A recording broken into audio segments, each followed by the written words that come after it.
Well, I feel very refreshed this morning. I had a lovely time yesterday evening. I did get a little bit of knitting done. Actually, it was crochet. I did get some crochet done, but life, it's full of ups and downs because this morning I have the dentist and so does Steve. He's in there brushing his teeth really well. So we're going to go for our checkup. It's very important at over 50 to have your teeth checked. Yeah, like everything else, there is that slow and steady deterioration of the physical body that has to be dealt with, I guess. I'm going to be straightening my hair and I'm going to be putting my topper on so that if there are any x-rays, it's not going to be too awkward. If I'd had a little bit more time, I would have used one of my other toppers, I think, called Ida. I would have quite liked to have worn Ida today, but it's going to have to be Breeze because I need it quickly and I don't have much time. I'm going to leave it down. I'd like to leave it down because whenever I wear a topper for work, I always end up putting it up. And actually, on my days off, one of the hallmarks is having my hair down. At work, I either wear a short style or I always put my hair up. So I try and, don't worry, baby, it's fine. Don't forget the lights. So I do try and make that delineation between work and time off. I've used up actually a lot of my annual leave so far this year. I don't really have that much more annual leave. Maybe I'd like to take off a few days between Christmas and the New Year. But we'll have to wait and see. I am going to revisit the subject of Christmas. It has to be cleared up. Steve and I were talking about it actually. I was telling him about someone that I was talking to the other day who you know, is tight on finances at the moment, and of course finds themselves having to make the impossible decision. Where is that person supposed to get all of these hundreds of pounds to service Christmas for all of their children? There's got to be another meaning, another way. I don't have the answers, but so I said to Steve, I don't want to have any gifts from you, and I'm not going to give you any gifts.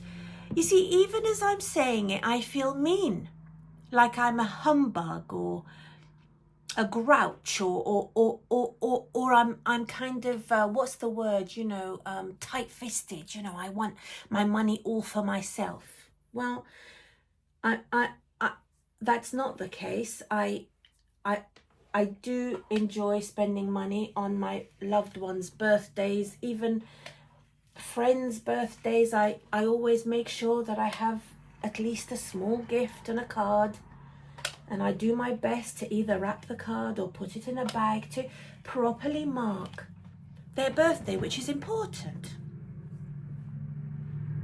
But it's not my role to mark an occasion that essentially was created in the Victorian times, I believe. I mean, the social construct of Christmas in this country is kind of a Victorian idea of this whole gift-giving thing that's now lost all spiritual and emotional meaning. Now, the only meaning that seems to be associated with it is guilt and dread, and as this person said, a feeling of competition, especially if you've got young children. There seems to be a lot of competition as to who got what and who's got the latest thing, and every latest thing has got such a huge price tag associated with it. When my children were growing up, I always spent around £600 at Christmas. You know, that's what I would earmark for it, and I would prepare for it, and I'd have it.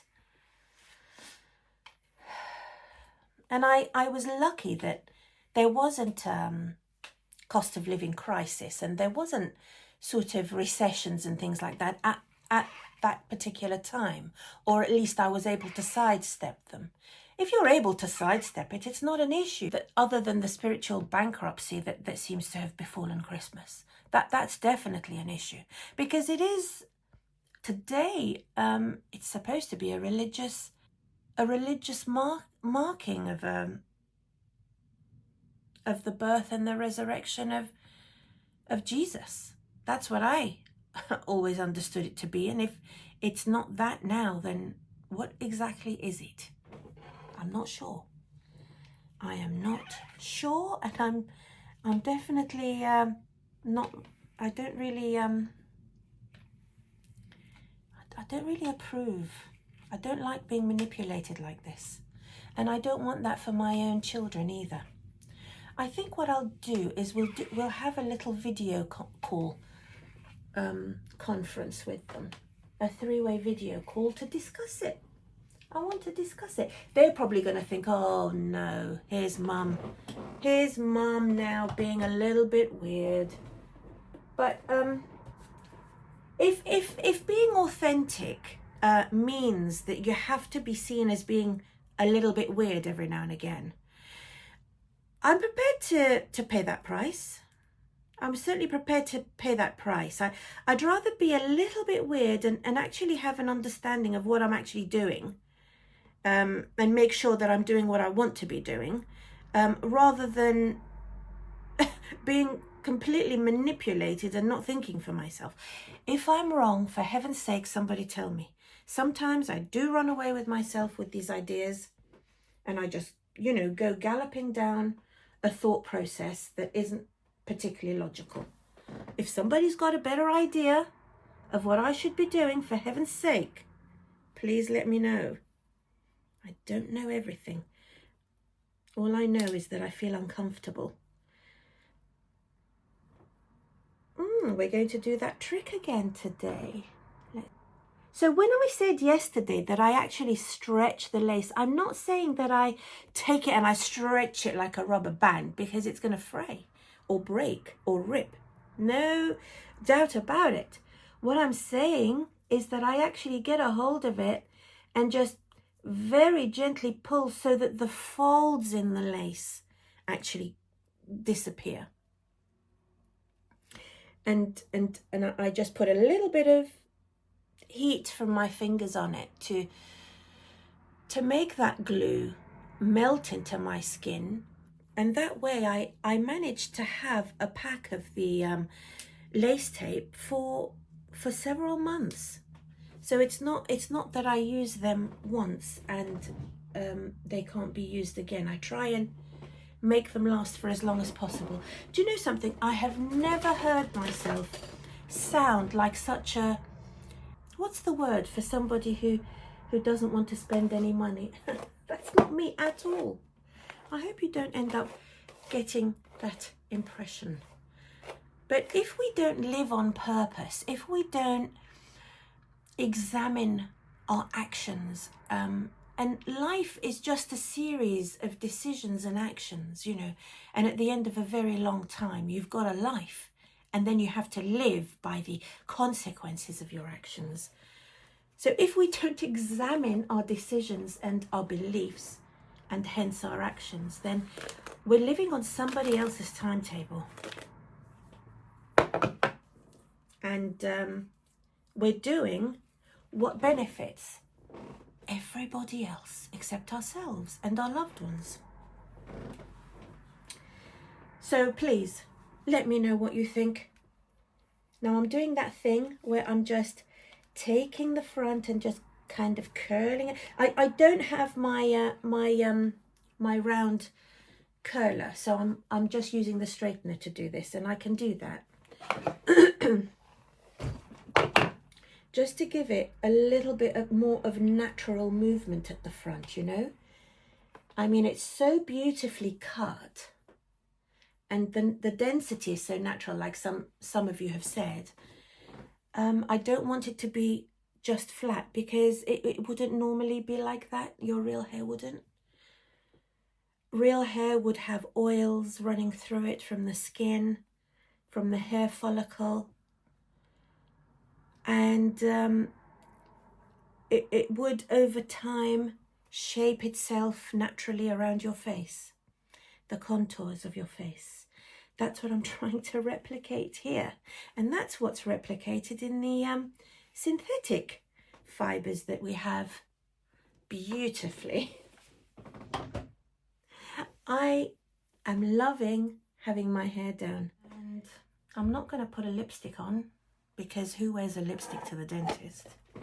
But what I am going to do today, because it's that time of the month again, the time of the month to dye one's hair is fast approaching. So my little grey roots have come back to say hello. Remember us? We haven't gone anywhere. We're still here. You're still middle-aged.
Thank goodness that's all over. Unfortunately, I seem to have gum disease, so I've got to step up my toothbrushing game. You know, my teeth look okay when I look at them like this, but I have more work to do, and I need to use a mouthwash every day. It's that over 50 thing, I think, you know, teeth.